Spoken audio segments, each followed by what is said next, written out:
നാം ഓരോരുത്തരും ഓരോ മൺപാത്രങ്ങളാണ്. താഴെ വീണാൽ ഉടൻ ഉടയുന്ന വളരെ ബലഹീനമായ മൺപാത്രം. പൊതുവെ ഈ മൺപാത്രങ്ങൾക്ക് അടുക്കളയുടെ തട്ടുകളിലോ നിലത്തോ അങ്ങനെ വെളിച്ചം കാണാത്ത ഇടങ്ങളിലൊക്കെയാണ് സ്ഥാനമുള്ളത്. ക്രിസ്തുവിശ്വാസികളായ നാം ബലഹീന പാത്രങ്ങളെങ്കിലും നമുക്കൊരു വിശേഷതയുണ്ട്. അതത്രേ കൊരിന്ത്യർക്ക് എഴുതിയ 2-ാം ലേഖനം 4-ാം അധ്യായത്തിൻ്റെ 7-ാം വാക്യത്തിൽ പറഞ്ഞിരിക്കുന്നത്, ഈ നിക്ഷേപം മൺപാത്രങ്ങളിലാണുള്ളത്. ഏതാണ് ഈ നിക്ഷേപം? വാക്യം 6, യേശുക്രിസ്തുവിൻ്റെ മുഖത്തിലുള്ള ദൈവ തേജസ്സിൻ്റെ പരിജ്ഞാനം.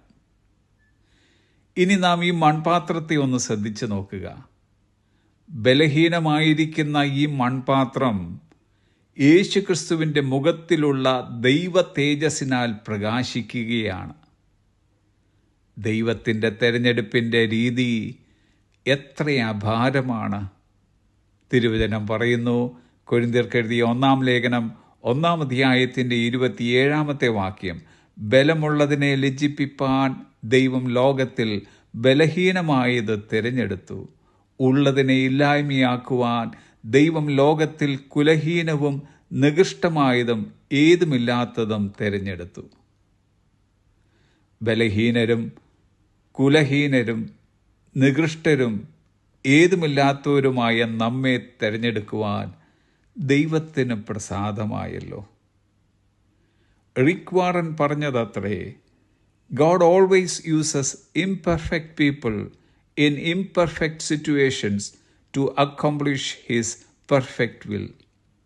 ദൈവം തൻ്റെ പൂർണ്ണമായ ഇഷ്ടം നിറവേറ്റാൻ അപൂർണമായ സാഹചര്യങ്ങളിൽ അപൂർണരായ വ്യക്തികളെ എപ്പോഴും ഉപയോഗിക്കുന്നു. നാം അപൂർണരെങ്കിലും ഒരു പൂർണ്ണൻ നമ്മുടെ ഉള്ളിൽ വസിക്കുന്നുണ്ട്. നാം ബലഹീനരെങ്കിലും ഒരു ബലവാൻ നമ്മുടെ ഉള്ളിൽ വസിക്കുന്നുണ്ട്. ദൈവം തൻ്റെ ഇഷ്ടം മൺപാത്രങ്ങളായ നമ്മിലൂടെ നിറവേറ്റാൻ നമ്മെ തിരഞ്ഞെടുത്തിരിക്കുമ്പോൾ ഇനി നമ്മിലെ ബലഹീനതയല്ല മറ്റുള്ളവർ കാണേണ്ടിയത്, പകരം യേശുക്രിസ്തുവിൻ്റെ മുഖത്തിലുള്ള ദൈവ തേജസ്സായിരിക്കണം. ഒന്നുകൂടി പറഞ്ഞാൽ, ക്രിസ്തുവിനായി നാം ഈ ലോകത്തിൽ ജ്യോതിസുകളെപ്പോലെ പ്രകാശിച്ച് നിൽക്കുന്നവരായിരിക്കണം.